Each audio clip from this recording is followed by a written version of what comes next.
তো আজকে রান্না করলাম কই মাছ। আজকে না কালকেই রান্না করেছি, তো ভিডিও এডিটিং করা হয়নি, তো আজকে এডিটিং করে ছেড়ে দিলাম আর কি।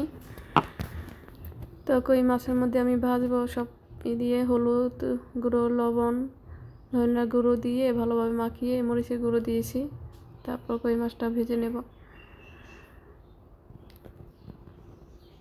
তো ভেজে নেওয়ার পরে তারপরে যাব রান্না। তো রান্না এখানে আমার তো প্রায় হয়ে গেছে অর্ধেক।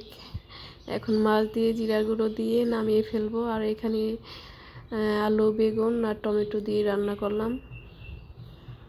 তো আমার বাচ্চারা এভাবে খেতেই পছন্দ করে, বেশিরভাগ দেখা যায় আলু বেগুন দিয়ে ঝোলটাই খেতে পছন্দ করে। ওরা দেখা যায় যে সরষে তরকারি যদি রান্না করি কই মাছ দিয়ে বা অন্যভাবে লাউ দিয়ে রান্না করি, ওরা খেতে চায় না।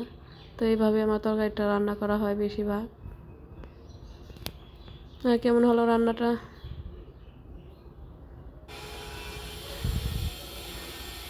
তাহলে তোমরা ভালো থেকো, সুস্থ থেকো, সামনে আরও নতুন নতুন ভিডিও পাবে।